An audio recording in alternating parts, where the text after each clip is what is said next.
தாம்பரம் ரயில் நிலையத்தில் நெல்லை சென்ற விரைவு ரயிலில் இருந்து பயணிகள் கொண்டு சென்ற ஒரு உடைமையில் இருந்து சந்தேகத்திற்கிடமாக ஒரு உடைமையை சோதனை செய்ததில் அதில் கட்டுக்கட்டாக பணம் இருந்து கண்டுபிடிக்கப்பட்டிருக்கிறது.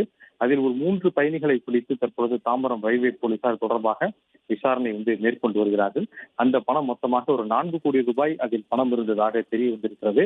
அந்த பணம் பணம் பட்டுவாடா செய்வதற்காக, அந்த தேர்தலில் வாக்காளர்களுக்கு பணம் பட்டுவாடா செய்வதற்காக சென்னையிலிருந்து ரயில் மூலம் கொண்டு செல்லப்பட்டது தெரிய வந்திருக்கிறது. அதன் அடிப்படையில் தொடர்ந்து விசாரணை நடத்தப்பட்டு வருகிறது. தேர்தல் பறக்கும் படையினருக்கு தகவல் தெரிவிக்கப்பட்டு ரயில்வே போலீசார் அந்த பணத்தை தற்பொழுது பறக்கும் படையினரிடம் ஒப்படைத்திருக்கிறார்கள்.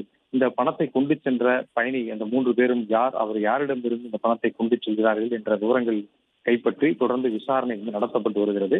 தேர்தல் பறக்கும் படையினர் சாலை மார்க்கமாக செல்லக்கூடிய அந்த வாகனங்களையும் சந்தேகத்திற்கிடமாக செல்லக்கூடிய நபர்களையும் கண்காணித்து சோதனை மேற்கொண்டு வருவது போல ரயில் நிலையங்களிலும் ரயில்வே போலீசாரும் தொடர்ந்து சாதாரண உடையிலிருந்து கண்காணிப்பில் ஈடுபடுகிறார்கள். குறிப்பாக ரயில் மூலமாக கொண்டு செல்லக்கூடிய பயணிகள் கொண்டு செல்லப்படக்கூடிய அந்த உடைமைகளை கண்காணிப்பதும், அதில் சந்தேகத்திற்கிடமான நடவடிக்கையில் செல்லக்கூடிய அந்த பயணிகளுடைய உடைமைகளை கண்காணித்து அவற்றை சோதனை மேற்கொள்வதும் நடந்து வருகிறது. அதன் அடிப்படையில ரயில் மூலமாக பணம் கொண்டு செல்லப்படக்கூடிய ஒரு தகவல் தெரிவிக்கப்பட்டதன் அடிப்படையில தாம்பரம் ரயில் நிலையத்துல அந்த 3 பயணிகளையும் நிறுத்தி அவர்களுடைய உடைமைகளை கைப்பற்றி சோதனை செய்ததில் கட்டுக்கட்டாக பணம் இருந்தது தெரிய வந்திருக்கிறது. உடனடியாக தேர்தல் பறக்கும் படையினருக்கும் தகவல் தெரிவிக்கப்பட்டு தேர்தல் பறக்கும் படையினர் தற்பொழுது அந்த பணத்தை கைப்பற்றியிருக்கிறார்கள். இந்த 4 கோடி ரூபாய் பணம் யாருக்காக கொண்டு செல்லப்படுகிறது? அதாவது சென்னையிலிருந்து நெல்லைக்கு ரயில் மூலமாக அவர்கள் கொண்டு செல்ல திட்டமிட்டிருந்திருக்கிறார்கள்.